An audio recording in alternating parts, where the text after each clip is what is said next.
ಈ ಮದುವೆ ಆಗಲ್ದವ್ರು, ಇನ್ನೂ ಮಕ್ಳು ಆಗಲ್ದವ್ರು, ಆಮೇಲೆ ಅವ್ರ ಮಕ್ಳು ದೊಡ್ಡ ದೊಡ್ಡ ಕ್ವಾಣ್ ಆದವರು ಬಂದು ನಮಗೆ ಉಪದೇಶ ಕೊಡ್ತಾರೆ. ಏನಪ್ಪ ಅಂತಂದ್ರೆ, ನಿಮ್ಮ ಹುಡುಗಗೆ 0 ಸ್ಕ್ರೀನ್ ಟೈಮ್ ಕೊಡ್ರಿ, ಮೊಬೈಲ್ ಅದು ತೋರಿಸ್ಬೇಡ್ರಿ, ಟಿ ವಿ ತೋರಿಸ್ಬೇಡ್ರಿ ಅಂತೇಳಿ. ಈ ಉಪದೇಶ ಅವ್ರು ಕೊಡ್ಬೇಕಾರೆ ನನಗೆ ಏನು ಅನಿಸ್ತೈತಿ ಅಂದ್ರೆ, ಅವ್ರನ್ನ ಯಾವ್ದಾರ ಒಂದು ಮೂಲೆ ಕರ್ಕೊಂಡು ಹೋಗಿ ಪಡ ಪಡ ಪಡ ಪಡ ಬಡ್ದು ಬಿಡ್ಲಿ ಅನಿಸ್ತೈತಿ. ನಾವೆಲ್ಲ ಸಣ್ಣವರಿದ್ದಾಗ 0 ಸ್ಕ್ರೀನ್ ಟೈಮಿಂದ ಬೆಳೆದು ಬಂದೀವಿ. ಯಾಕಂದ್ರೆ ಆವಾಗ ಮೊಬೈಲ್ ಇರೋಕ್ಕಿಲ್ಲ, ಟಿ ವಿನೂ ಭಾಳ ಕಮ್ಮಿ ಇದ್ದು.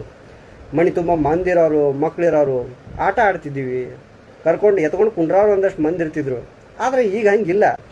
ಆಮೇಲೆ ಇನ್ನೊಂದು ಏನಪ್ಪ ಅಂತಂದ್ರೆ, ನಾವು ವ್ಯಾಕ್ಸಿನೇಷನ್ ಕೊಡ್ಬೇಕಂತೇಳಿ ಹೋದಾಗ ನಾವು ಡಾಕ್ಟ್ರ್ ಅಂತಾನೆ, ಈ ಹುಡುಗಿಗೆ ಯಾವ್ದಾರೆ ಒಂದು ಚಲೋ ಅಂದ್ರೆ ಅವ್ನಿಗೆ ಇಷ್ಟ ಆದಂಥ ಹಾಡು ಏನರ ಹಚ್ಚ್ರಿ, ಅವ್ನು ಹಾಡು ನೋಡಿ ನಾ ಈ ಕಡೆ ಸೂಜಿ ಚುಚ್ತೀನಿ ಅಂತೇಳಿ. ಸಿಚುವೇಶನ್ ಹಿಂಗೈತ್ರಿ. ಇಂಥದ್ರಾಗ 0 ಸ್ಕ್ರೀನ್ ಟೈಮ್ ಎಲ್ಲಿಂದ ಕೊಡೋದು ನಾವು? ನಾನು ಒಂದಷ್ಟು ರೀಲ್ ನೋಡ್ತಿರ್ತೇನೆ. ಒಂದಷ್ಟು ಕಪಲ್ ಅಂತಾರೆ, ನಾವು 0 ಸ್ಕ್ರೀನ್ ಟೈಮ್ ಕೊಟ್ಟೇವಿ ನಮ್ಮ ಹುಡುಗಿಗೆ ಅಂತೇಳಿ. ನಾನು ವಿಚಾರ ಮಾಡ್ತೇನೆ, ಇವ್ರನ್ನ ಕರೆಸಿ ಸನ್ಮಾನ ಮಾಡಬೇಕು, ಇವ್ರಿಗೆ ಯಾವ್ದಾರೆ ಪದ್ಮಭೂಷಣ ಅವಾರ್ಡ್ ಅದು ಕೊಡಬೇಕು ಅಂತೇಳಿ. ಯಾಕಂದ್ರೆ ಈ ಟೈಮ್ದಾಗ ಅದು ಪಾಸಿಬಲ್ ಇಲ್ರಿ. ನೀವು ಗಂಡ ಹೆಂಡತಿ ಏನೋ ಕೊಡ್ಬೋದು, 0 ಸ್ಕ್ರೀನ್ ಟೈಮ್ ಕೊಡ್ಬೋದು, ಕಡಿಮೆ ಮಾಡ್ಬೋದು ನೀವು ಸ್ಕ್ರೀನ್ ಟೈಮ್. ಬಟ್ ಆಜು ಬಾಜು ಮಣ್ಣನವರು ಕೇಳ್ಬೇಕಲ್ರಿ, ಅವ್ರು ಕೊಟ್ಟ ಬಿಡ್ತಾರೆ. ನಾವು ಊಟ ಮಾಡ್ಬೇಕಾರೆ ಅವ್ನಿಗೆ ಏನರ ಹಚ್ಕೊಡ್ತೇವೆ ರೀ.